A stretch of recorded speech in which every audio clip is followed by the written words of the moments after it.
At ayun nga ho, nagbabalik ang inyong lingkod, Carlo Mendez TV sa gabi ng linggo, kabayan. Abangan ang pag-uusapan natin ngayong gabing ito. Ayan, yan. 3, 2, 1, let's go!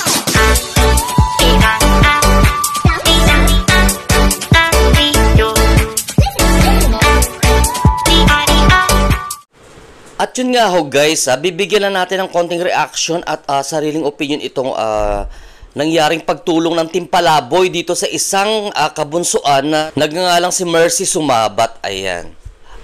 Sa pagkakaintindi ko ho kasi, ito si Miss Mercy Sumabat, naoperahan siya, humingi siya ng tulong dito sa Team Palaboy. Ayan ha.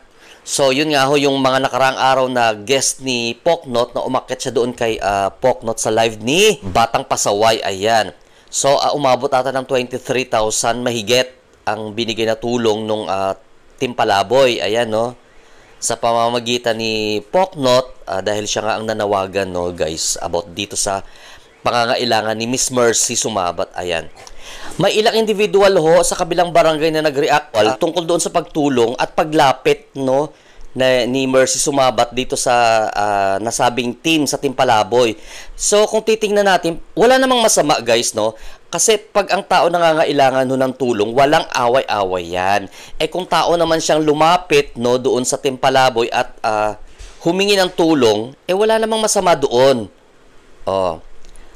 Alangan naman na umasa siya ng umasa doon sa kanyang team sa kabilang barangay, kung syempre nahiya din naman siguro yung tao, si Miss Mercy, na humingi na naman, natulungan na siya nung nakaraang pagkakataon siguro na humingi siya, kaya lumapit siya sa ibang tao. Pagka ganyan mga emergency guys, hindi na ho dapat titingnan kung magkaaway or hindi. So ngayon, nasa Team Palaboy na lang yun, kung tutulong sila or hindi. Pero kasi sa Team Palaboy, wala sa kanila yung kaaway nila or kaaway ito, hindi dapat tulungan. Pag lumapit sa kanila ng tao naman na lumapit at humingi ng tulong ng maayos, tutulungan nila ito. So ang masasabi ko lang dito, reaction ko, doon sa mga nag-react doon sa paghingi ng tulong ni Mercy Sumabat sa Team Palaboy, kaya ho ba ninyong sustentuhan ang pangangailangan lahat all the way? Yun ang tanong doon. Kasi kung kaya ninyo, alam naman ninyong naoperahan yung tao, di sana kayo ng kusang loob na nagbigay uli. 'Di ba? But inantay nyo pa na inantay nyo pa na hihingi ng tulong uli yung tao sa inyo, alam nyo namang may sakit nga, 'di ba?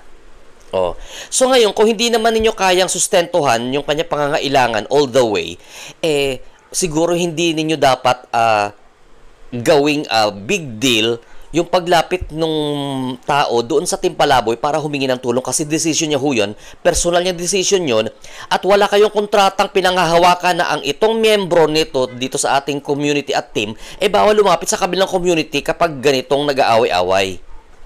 May mga pinanghahawakan ba kayo dyan na mga legal na dokumento na magpapatunay, magbibigay ng justification doon sa kiniklaim ninyo na bawal gito or bakit lumapit ito ganyan? Bakit hindi ba pwedeng lumapit sa ibang tao yung membro ninyo? Nahihiya na yung tao na lumapit at humingi ng pabor uli.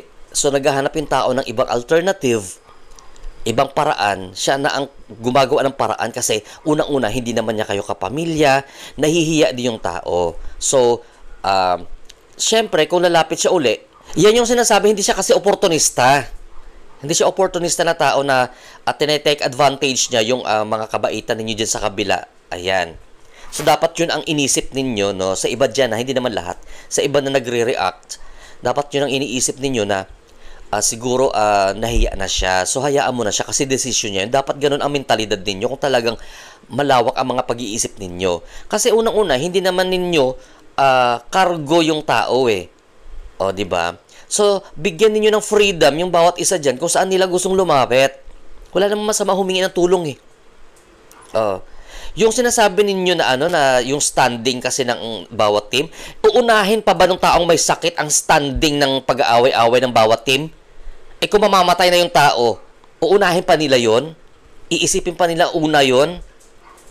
Kaysa sa kanilang pangangailangan, come on, mag-isip nga kayo ng mabuti at may laman naman yung mga baon ng ulo ninyo.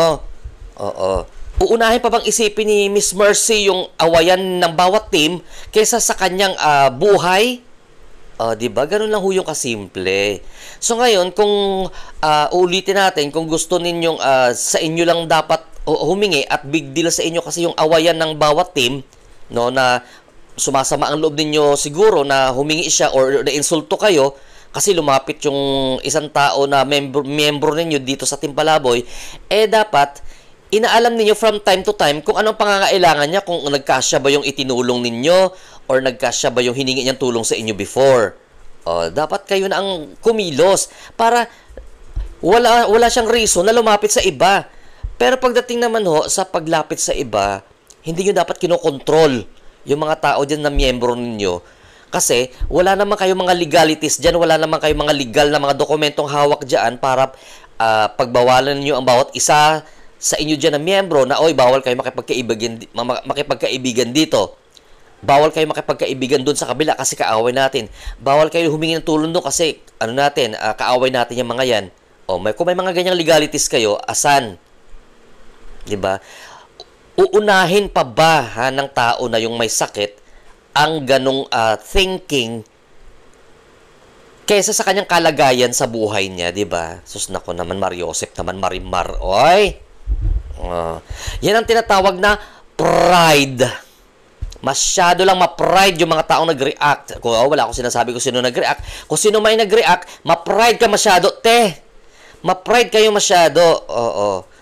Kasi inuuna pa ninyo yung awayan kaysa sa buhay ng tao. Ayan. Ulitin natin walang masamang humingi ng tulong kahit sa kaaway mo. Basta tao kang lumapit at humingi ng tulong. Nasa sa tao na lang yun na nilapitan mo kung tutulungan ka or hindi. Ayun.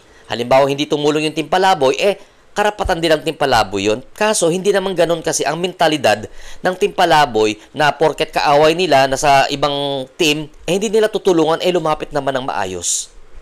Lumapit sa'yo ng maayos yung tao, tapos kung may nangyari hindi maganda, cargo di konsensya mo pa, di ba? Kung may capability lang naman yung mga tao na yun na tumulong, why not? Coconut, poknut, di ba? Ayan. So, minsan yung mga pride natin, babaan din, guys, ha? Wag masyadong maldita, day. Pero, kung kaya ninyong suportahan siya all the way, kayo na mismo ang lumapit, wag na ninyong antayin na humingi uli ng tulong sa inyo kung yan ang inyong mga reason dyan. Kasi, hindi dapat sumama ang loob ninyo. No, hindi dapat kayo mag-react.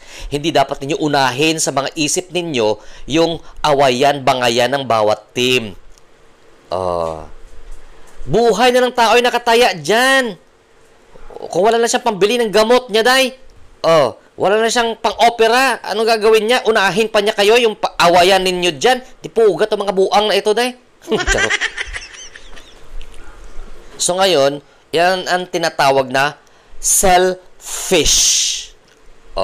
Kasi kundi selfish ang isang tao, sasabihin mo sa isip mo na hayaan mo na siya. Buhay niya yun Ginusto naman niya yan. Hindi natin siya pwedeng kontrolin kasi hindi naman siya remote control. Charot. Hindi naman siya robot na may remote control na pwede natin kontrolin. Hindi naman natin siya pag-aari. Ganon. Kung maturity ng utak ang pinag-uusapan, pero sa tingin ko parang napaka-immature nito mga taong ito. Anyway, wala naman kayong magagawa kasi wala kayong legal na pinangahawakan na kasulatan dyan pagdating sa ganyang bagay na yan. Okay?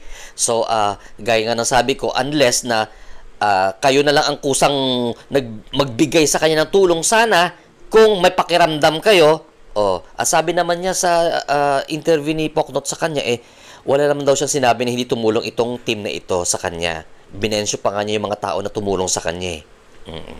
Pero wag niyong pagbawalan yung bawat isa dyan na lumapit sa kung sino ang gusto nilang lapitan kasi hindi ninyo kontrolado yung mga yan. Hindi nyo kontrolado yan. Kasi pag ganyan ang ginagawa ninyo dyan, diktador kayo ang pamamalakad ninyo dyan sa team na yan. Okay? So yan lang ho ang ating pagbigay ng reaction at pagbigay ng opinion sa nangyaring usapin ng mga nakarang araw tungkol dito kay Mercy Sumabat, kabayan. So, Carlo Mendez TV is signing off. Keep safe everyone and have a blessed evening to all of you guys kasi maingay yung aso ko kanina pa, na iinis na ako. Nako, yung tumbong ko tumataas hanggang sa esophagus ko. Charot. Bye-bye.